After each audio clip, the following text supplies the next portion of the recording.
This is Ogtv Main News. Thanks for joining us. I am Bukola Agbakeso. On the news,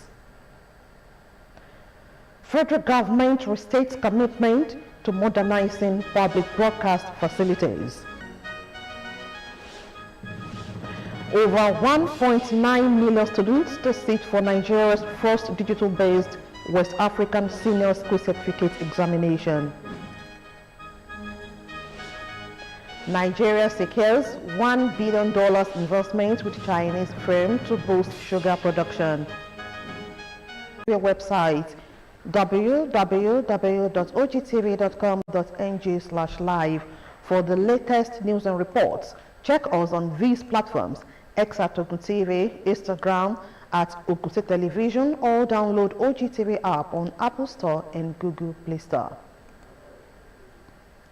Minister of Information and National Orientation Mohammed Idris has reiterated the unwavering commitment of the President Bola Tinubu's administrations to the modernization and transformation of Nigeria's media and broadcasting landscape. Speaking at the 6th edition of the 2025 Ministerial Press Briefing Series held at the National Press Center, Abuja, the minister disclosed that he had just returned from the prestigious National Association of Broadcasters NAP conference and workshop in Las Vegas, United States. The conference themed "The Technology, the Trend, the Future" brought together global stakeholders in broadcasting and media technology to explore cutting-edge innovations and emerging trends shaping the future of the industry. Accompanied by heads of agencies under the Federal Ministry of Information and National Orientation, the minister said he held a series of high-level engagements aimed at forging strategic partnerships to enhance the technical and technological capacity of Nigeria's broadcasting sector.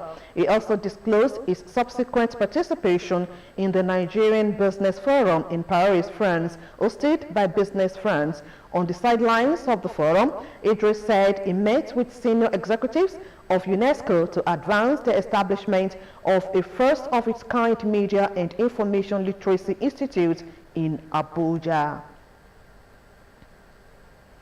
Positive management of learners' behavior have been honored as most efficient tools for any teacher who desired an impactful teaching and learning process in his or her classroom. Speaking during a one-day training for teachers in public secondary schools in Egba Division with the theme "Behavior Management, a 21st Century Perspective," held at Lishabi Grammar School, Abeokuta, the Commissioner for Education, Science and Technology, Professor Abayomi Arigbabu, said children should not be left to their trancy, but rather they should be helped to bring out the best in them. Professor Arigbabu highlighted behavioral management traits to be adopted by the teachers and other school administrators to include understanding learners' problems, being a good role model, showing empathy, love, patience, building a relationship with children, and showing off moral values.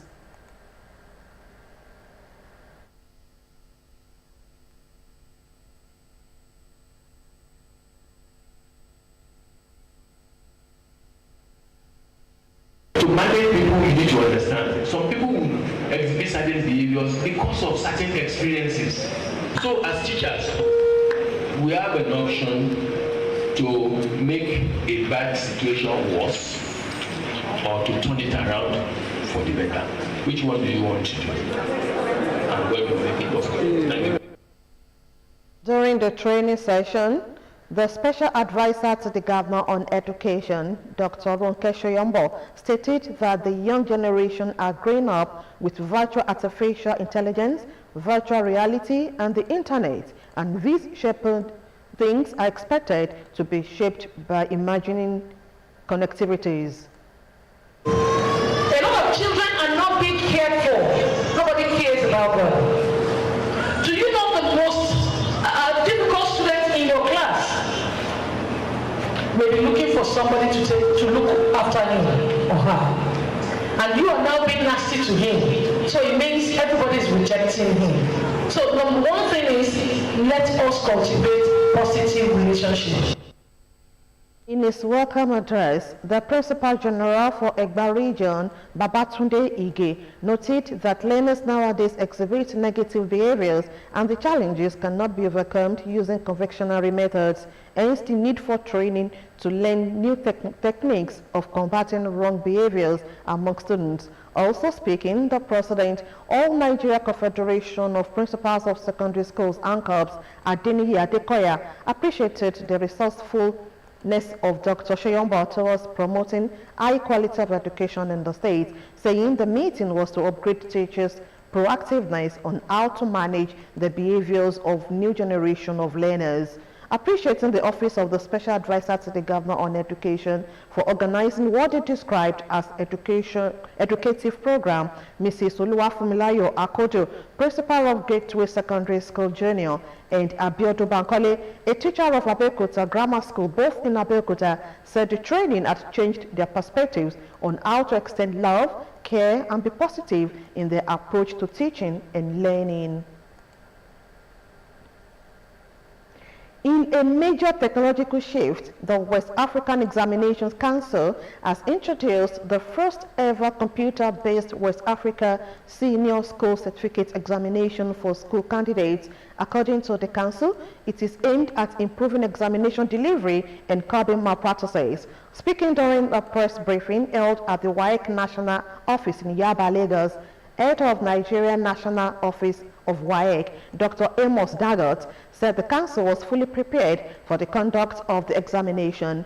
He said WAEC for school candidates 2025 will be held from Thursday, April 24 to Friday, June 20, 2025 across Nigeria. He said the council has introduced its maiden computer-based WAEC for school candidates 2025.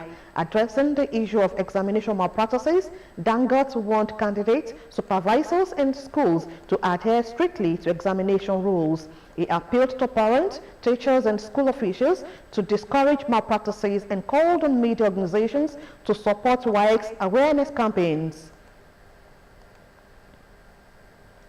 Members of the alumni and old students of the Olabisi Onabanjo University Agoiwoye have been encouraged to be fully prepared for the task of transformation of the alma mater while playing the critical role of giving back to the school. The Pro-Chancellor of the university, Professor Oluwatoyin Ashiru, gave this charge during the global reunion of the pioneer set of the institution held at Academy Inn, Ikeja, Lagos. Matthew Shome completes the report. Having left the institution more than 4 decades ago as the pioneer set of the then Ogun State University Agoiwoye, the pioneer members of the Alumni Association have now come together for their reunion, which provided a good opportunity to check back on one another. Pro-Chancellor of Olabisi Onabanjo University Agoiwoye, Professor Oluwatoyin Ashiru, described the reunion as a clarion homecoming for some of the nation's finest, which has brought great minds together to celebrate excellence, greatness, and uniqueness. You are the trailblazers who builds the foundation of OSU/OU when there are actually nothing. Nothing. No campus, no fence, no classrooms, barely enough lecturers, just raw determination and strength. Chairman of the association, Fumilayo Olotu, said the reunion will serve as a good platform to galvanize members to see what they can do to uplift the school that has given so much to them, while celebrating individuals and collective achievements as the first set of the university. I stand before you today as one of the surviving 520 pioneer students of Ogun State University that now boasts of over 50,000 students as Olabisi Onabanjo University. Life is for the living, and we have but some moments for us to stay. So let us consciously number our days and apply our hearts to wisdom. Members of the association expressed great delight at such a unique opportunity to come together after more than 40 years as they assured of their commitments to this transformation of the school. It is by His grace and not by our power. I'm so happy seeing many of them, still bubbling. And I want to appreciate them for honoring me. I can't describe it. It's so, you can see everybody. We are greeting, hugging ourselves since morning. So wonderful. Awards were presented in different categories to both the living and departed colleagues, as well as those who have contributed in one way or the other to the progress of the institution and alumni bodies. Matthew Shoume, Ogtv News. Over 1,000 community leaders were in attendance for the Batch B ongoing 4-day basic citizenship and leadership training course for community leaders organized by the Ministry of Community Development and Cooperatives in collaboration with the Ogun State Community Development Council. The training held at the Social Development Institute Shasha in Iperu was aimed at equipping participants with essential skills to drive positive change in their communities. Nken Argo reports. The Ogun State Ministry of Community Development and Cooperatives, in collaboration with the Ogun State Community Development Council, successfully organized a 4-day Batch B Basic Citizenship and Leadership Training course for community leaders. This program was aimed at equipping participants with essential skills for effective community management, sustainable development projects, and grassroots leadership. Key focus areas included addressing Ogun State health policy and benefits to communities, enhancing community integration through cooperative societies, building trust between the leaders and the community in the local level. The State Commissioner for Community Development and Cooperatives, Alhaji Ademola Balogun, commended participants for their dedication and urged them to implement the knowledge gained for the betterment of their communities. Excellency also approved the membership of 4 of our people in the Amotekun board, giving significance to the relevance of community leaders in the security of our society. Dignitaries in their goodwill messages encouraged community leaders to partner with the government in driving self-help projects for sustainable growth. And I want to commend the government for this beautiful initiative aimed at creating awareness about the responsibility of our people at the grassroots, giving them the opportunity to train and equip them with the necessary knowledge to be able to go back to our grassroots, organize our people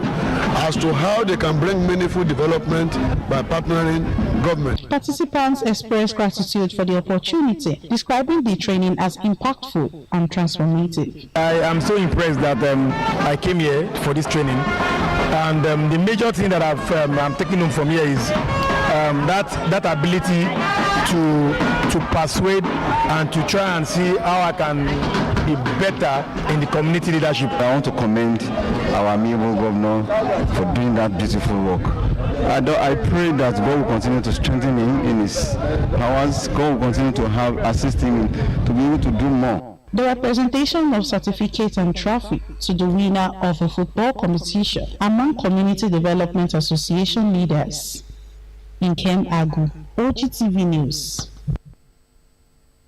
And still to come in the news, Nigeria secures $1 billion investment with China to boost sugar production. More news and reports after this break. Don't go away.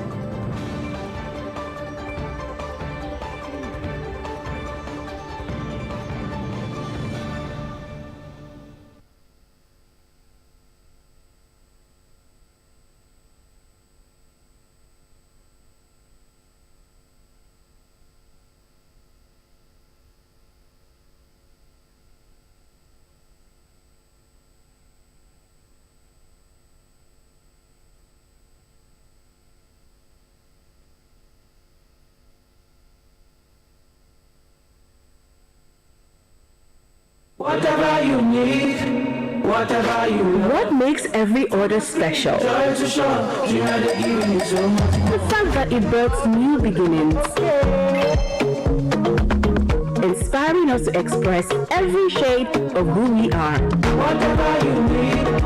It's the joy each order brings. We know this, and that's why for whatever life's needs you may have, Jumia is here for you. Download the Jumia app now. Jumia, joy delivered.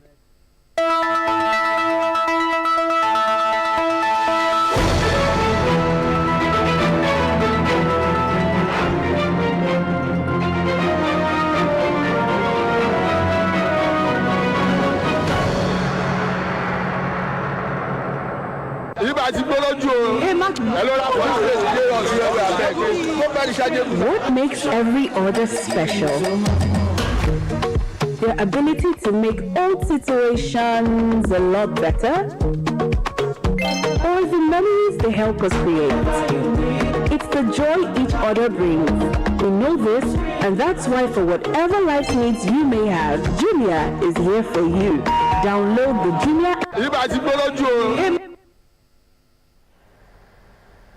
Thanks for joining us again. The news continues. Ogun State House of Assembly through its Committee on Public Accounts and Anti-Corruption, chaired by Honorable Damilare Bello, has announced plans to inspect key infrastructure projects executed in 2023. These include the bridges constructed at Ipokia, as well as the 2 roads leading to Babcock University, Elisha, constructed by the State Ministry of Works and Infrastructure. The chairman of the committee, Honorable Damilare Bello, disclosed these while playing host to the management of the ministry, led by its commissioner, Engineer Ade Akisoya, during the ongoing consideration of audit report of ministries, departments, and agencies of government at the Assembly Complex, Okemoson, Abeokuta. Correspondent Kola Woliosho covered the session. Details of his report are presented in this package. Chairman Committee on Public Accounts and Anti-Corruption, Honorable Damilare Bello, in company of other honorable members, disclosed the committee plans to inspect key infrastructure projects executed in 2023, stating that the inspection will be carried out in collaboration with the Auditor General's Office to aid accountability and transparency in the utilization of public funds. The committee reiterated its commitment to promoting accountability and probity in governance as part of the ongoing consideration of audit reports on government MDAs in the state, as it also considered the audit report of the Ministry of Budget and Planning and the State Universal Basic Education Board, SUBEB. The lawmakers, having scrutinized their financial records, requested the ministry to submit financial records relating to the construction of Agrocargo Airport and document on contractors' finance scheme agreements, amongst others, while commending the state governor, Prince Dapo Abiodun, and the Ministry of Works and Infrastructure on the various road projects going on in some parts of the state. To appreciate this ministry in terms of infrastructures in the state, the improvements have been identified, and we want to applaud your ministry for that. Thank you so much. And also our governor,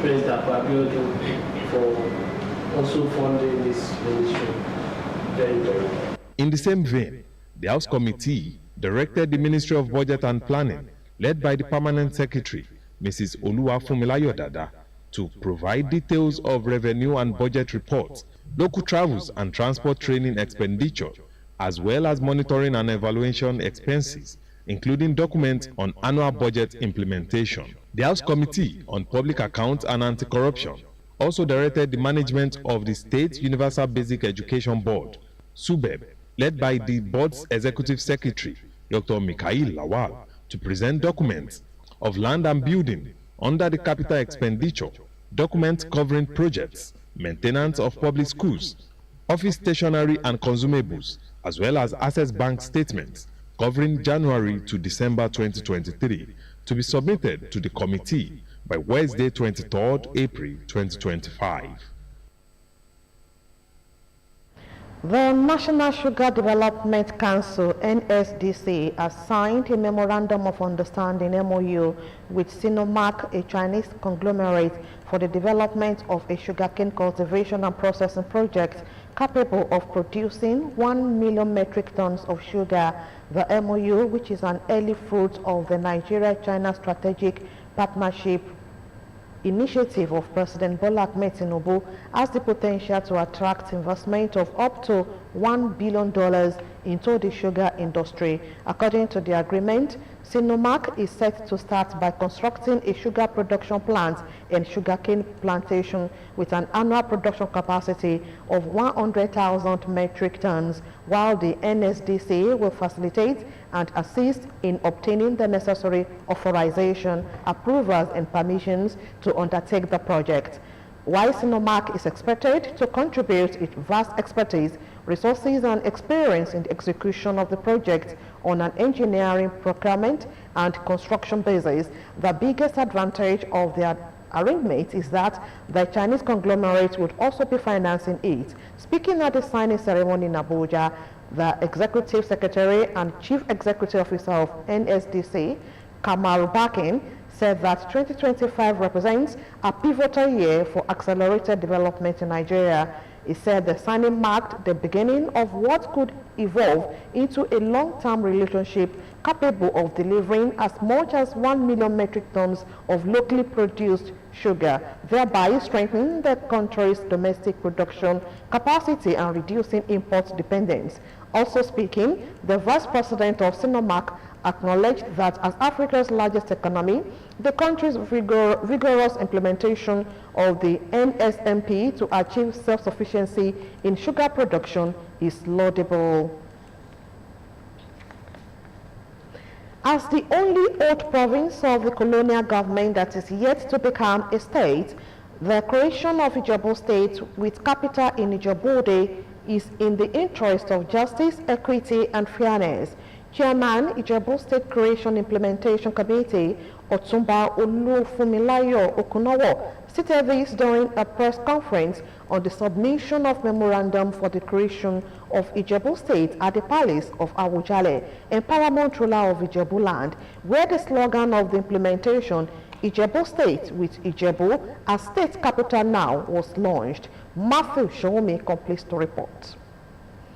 In attendance at the conference at the prime sponsor of the bill for the creation of Ijebu State at the National Assembly, Senator Ogbenga Daniel, representatives of traditional rulers and local government chairmen from all the 6 local governments in Ijebu land and members of the Ijebu State Creation Implementation Committee addressing the media, Chairman of the committee, Otumba Olufunmilayo Okunowo, said the request that the old Ijebu province be constituted into a state within the federal setting of Nigeria dates back to the inception of the Rikefe Commission on the creation of states in 1978, while subsequent attempts at state creation overlooked the province. Whereas the Ijebu Kingdom became part of the Southern Protectorate following the treaty signed with Britain in 1892, and the old Ijebu province was created by the British colonial government, it remained the only province that is yet to become a state. Otumba Okunowo then declared that the proposed Ijebu State is richly blessed with enormous human and material resources, while appealing to the federal government, the national and state assemblies, critical stakeholders, and all well-meaning individuals to support the people of Ijebu land to realize a state of their own. All the National Assembly members, Senate and House of Assembly members, and councillors on the 6 local government areas of Ijebu division endorsed with verifiable signatures their support for the creation of Ijebu State with Ijebu-Ode as the capital. The memorandum for the proposed Ijebu State with capital in Ijebu-Ode, along with the proposed local government areas, is now ready for activation and conduct of the statutory referendum among registered entities. The prime sponsor of the bill for the creation of Ijebu State at the National Assembly, Senator Ogbenga Daniel, said as the representative of his people, he has an obligation to facilitate the realization of the desires of his constituency. If we're able to get 2 states, oh, beautiful. But if we are not able to get 2, our job is to make sure that as much as possible, we unite. The slogan of the implementation, Ijebu State with capital in Ijebu-Ode, now, was revealed during the conference. Matthew Showme, Ogtv News. The Egba Muslim Council has hosted a public presentation on the projected Egba Central Mosque and Islamic Center with the aim of expanding its facilities and enhancing its capacity to serve the Muslim community in Abeokuta. The public presentation of the new Egba Central Mosque, which is located at Kobiti Ikporo Shodeke, Abeokuta, attracted dignitaries from all walks of life. Our reporter Olaide Oloye reports. The remodeling presentation event, orchestrated by the Egba Muslim Council, had in attendance prominent personalities, including the Deputy Governor of Ogun State, Engineer Noimot Salako Edele, former President of Nigeria, Chief Olusegun Obasanjo, former Governor of the state, Senator Ibikunle Amosun, among others. They all converge on the Olusegun Obasanjo Presidential Library in Abeokuta, with the purpose of actualizing the long-expected faith lead that the Egba Central Mosque deserves. The Egba Central Mosque, built on a piece of land as far back as 1830s, is on its way to being modernized and poised to become a beacon of Islamic values in Ogun State. In his welcome address, the Baba Dean of Egba Land, Alhaji Rashid Raji, buttressed on the necessity of the project and what the council plans to achieve.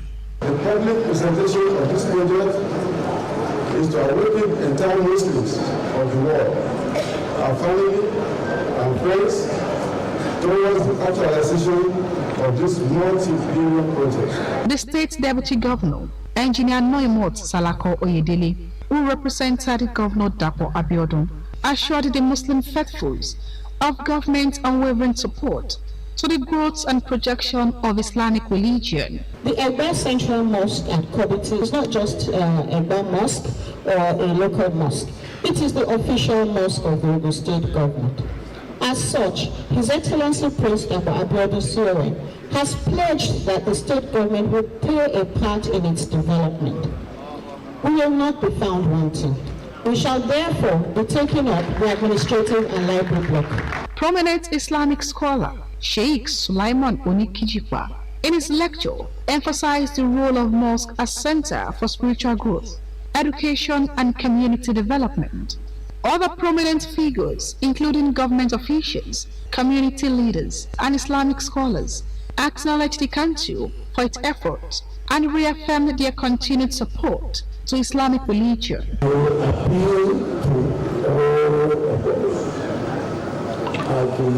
as his eminence has said, no matter what religion, no matter what position, no matter what age, no matter your sex, this is a task for all of us.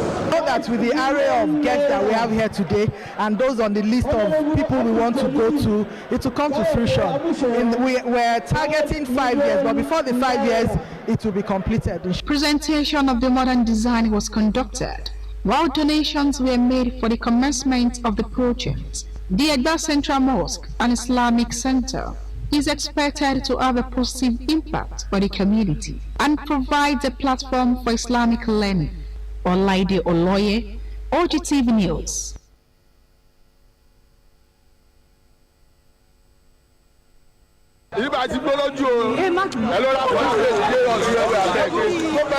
What makes every order special?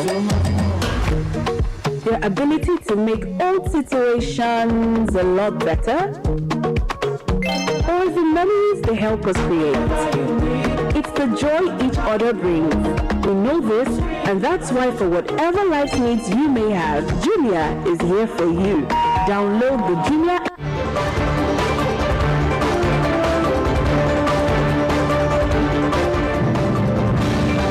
Whatever you need, whatever you want. What makes every order special? Joy to show, Jumia they give you so much. The fact that it births new beginnings. inspiring us to express every shade of who we are. Whatever you need. It's the joy each order brings. We know this, and that's why for whatever life's needs you may have, Jumia is here for you. Download the Jumia app now. Jumia, joy delivered. Ogun State Muslim Pilgrims Welfare Board has commenced the inoculation and medical screening for intending pilgrims from the state. The exercise designed to ensure that all intending pilgrims are physically fit and healthy to embark on the holy pilgrimage to Mecca and Medina was held at the Arcade Ground, Okemoson, Abeokuta. The Executive Secretary of the Board, Ajibola Taiwo, while addressing the intending pilgrims, appreciates the support and commitment of Governor Dapo Abiodun in ensuring proper welfare and well-being of the people, especially the health of the intending pilgrims. He confirms that the state is committed to ensuring the wellness and safety of the pilgrims. On his part, a medical practitioner and the leader of the screening team, Mojid Oloko, appealed to the intended pilgrims to take their health seriously and adhere strictly to the guidelines provided by the medical team in order to participate effectively during the Hajj exercise. He highlighted the importance of the screening and counseling, adding that it was an essential part of the Hajj process which cannot be overlooked. Towards ensuring growth and development, the Ikene local government area has presented its proposed 2025 budget to the council's legislative arm. The proposed appropriation bill, christened Budget of Hope, is to promote transparency and accountability. Taiwo Fabajo's report is presented in this package. Chairman of the local government, Honorable Jamio Ashimi, while presenting the budget, put the budget size at 6.2 billion naira, adding that it will be financed through statutory allocation from federal and state government internally generated revenue, as well as grants and aid.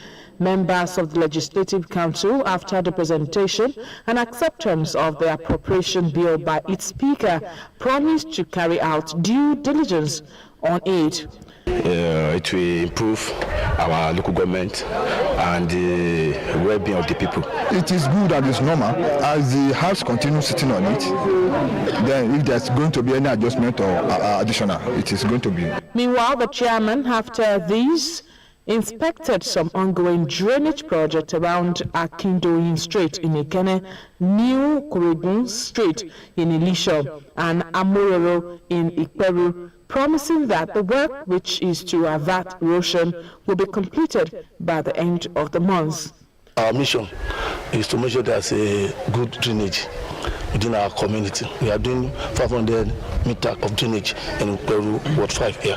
And in Kenya, it's around 27 meters, but we have to increase it due to the situation of that place. It is 1,000 meters that we are doing election. Normally they approve the budget. You have it in mind to provide solar light for them, provide free water, everything that I know that is good for humanity. Some of the residents, including Alhaja Oshibodu, expressed joy to enjoy dividend of democracy at 94.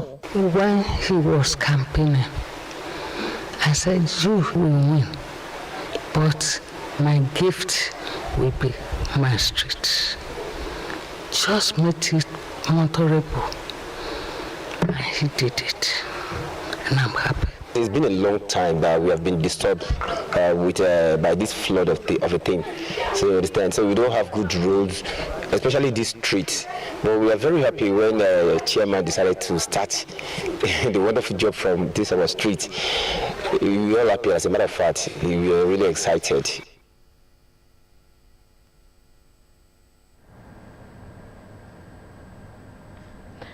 Rwanda solemnly marks the 31st commemoration of the 1994 genocide against the Tutsi, known as Kibuka 31, a tragic event that claimed over 1 million lives. In a historic collaboration, Babcock University and Rwanda High Commission in Nigeria co-hosted a parallel commemoration at the 600-seat auditorium of Benjamin Carson Senior College of Health and Medical Center on its campus, amplifying global solidarity under the theme Remember, Unite, Renew. Okoyemi Ateomi now reports. The commemoration commenced with a moment of profound silence, observed in respectful memory of the more than 1 million innocent lives tragically lost during the 1994 genocide against the Tutsi. Following this solemn tribute, the symbolic lighting of the flame of remembrance took place, led by Ambassador Christophe Bazivamo, the High Commissioner of Rwanda in Nigeria, joined by the Vice-Chancellor, Babcock University, Professor Ademola Tayo, Babcock University Bosa, Mayor of Illusion Community, President and Clerk of the Rwanda Community in Lagos. In his address, Ambassador Christophe Bazivamo emphasized that preventing future genocides require more than symbolic gesture. It demands real action, policies, and global cooperation to protect human rights and prevent violence. Peace is not just for absence of war. It is the presence of justice, the protection of dignity, and the celebration of differences. So, I urge you, study history, not just to remember our past, but to protect your future. Speak out against hate speech, no matter the platform. In his welcome address, the Vice-Chancellor of Babcock University, Professor Ademola Tayo, underscored the enduring imperative for a unified stance against the unacceptable phenomenon of genocide denial and the dissemination of hate speech. This genocide reminds us of the evils of intolerance, of massive humanity to man, and of the importance of international intervention in the prevention of such reoccurrence, and of the critical role that people's unflagging resilience can play in ending atrocities. United Nations Resident Coordinator in Nigeria, Mr. Mohammed Fall, in a recorded speech, highlighted the 1994 genocide against the Tutsi in Rwanda as a premeditated act. The occasion, which served as a solemn reminder of the devastating impact of hatred and division, while also highlighting the importance of unity, resilience, and global solidarity, featured a video presentation of the event of the 1994 genocide, the aftermath and progress made, commemorative songs and poems symbolizing remembrance, hope, and unity. The 1994 genocide against the Tutsi saw over 1 million Tutsi massacred in 100 days. Kibuka, meaning to remember, serves as both a tribute to victims and a global warning against indifference to hatred. Opeyemi Adewumi, Ogtv News. Business news is next after this time out with Simeon Tabaro. To stay with us. What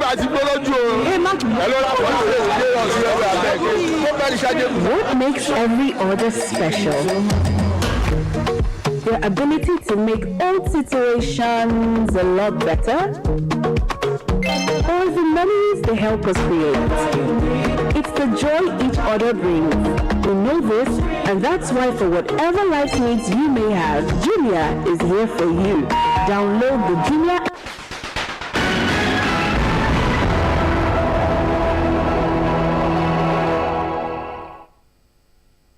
You're welcome to the business segment of the news. The Nigerian exchange reversed previous gains as investors lost 445 billion naira following a widespread decline in banking stocks, especially Guarantee Trust Holding Company and Zenith Bank. At the close of trading, the all-share index dropped by 708.14 points, representing a 0.68% decline to settle at 103,851.88 points. This downward movement also dragged the overall market capitalization from 65.7 trillion naira to 65.3 trillion naira, reflecting a 445 billion naira loss in value. The decline in the market was primarily driven by sharp sell-offs in top-tier banks. Guarantee Trust Holding Company recorded the worst performance on the losers chart with an 11.94% drop to close at 59.00% naira per share. Zenith Bank followed closely with an 11.65% dip to close at 44 naira per share. other laggards included industrial and medical gases, which fell by 10%. Guinea Insurance, which dropped by 9.52%, and UPDC Real Estate Investment Trust, which declined by 8.2% core. The Nigerian Customs Service Port Terminal Motor Services Limited Command said it collected 189.5 billion naira as revenue from November 2024 to mid-April 2025 using the Unified Customs Management System, also known as Bodogo. The command announced this in a statement signed by its public relations officer, Abdullah Bubakar. He said the customs area controller in charge of the command disclosed this during the first quarter briefing with senior officers and sectional heads. He described the platform as the top-notch technology, defying its initial TSN challenges to become a part of the service success in revenue collection and trade facilitation. The drop in crude oil prices and the resumption of the Naira for crude arrangement for local refiners may push the pump price of premium motor spirit further down to about 800 Naira per litre in the coming weeks or months. Oil marketers and industry analysts said this comes as the Dangote Petroleum Refinery produced its ex-depot price for PMS to 835 Naira per litre, its second downward adjustment in less than 7 days. The industry players, however, pointed out that the 800 Naira per litre price could be achieved if crude drops further to $50 per barrel, and marketers depend less on foreign exchange to buy products. The Brent global benchmark for crude was about $65 per barrel. Also, the Dangote refinery again slashed its refined product prices to make them cheaper, cutting its ex-depot rate for petrol to 835 Naira per litre. The Economic and Financial Crimes Commission and the Securities and Exchange Commission have vowed to hunt down the operators of Ponzi schemes nationwide. The federal government agencies declared these following the collapse of the digital asset platform CBEX. The SEC, however, revealed that it had yet to receive formal complaints about the collapsed digital asset platform, while the EFCC said individuals who invested in the CBEX digital trading platform would get their money back. Speaking during a live television program, the Director General of SEC, Motimi Agama, vowed that the Commission would hunt down the fraudsters.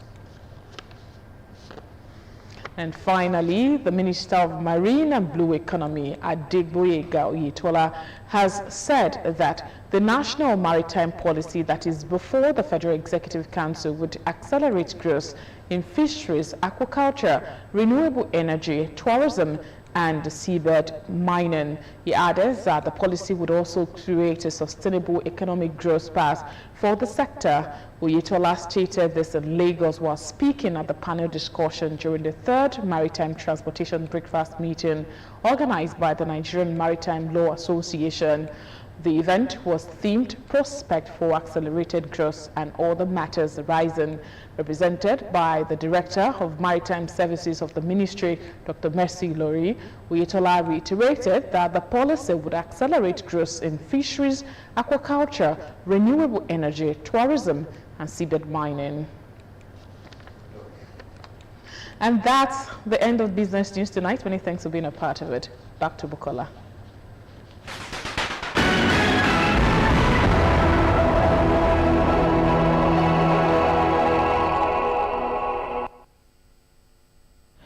Thanks, Simiat. Now to the foreign segment. Colombia has declared a national health and economic emergency over a deadly yellow fever outbreak, with the government urging people to get vaccinated and take precautions while traveling over Easter weekend. Meanwhile, the U.S. and Somalia have carried out an airstrike against Islamist militants during a battle for control of a strategic central town. Let's now join Theophilus Green for details on the foreign scene. Colombia has declared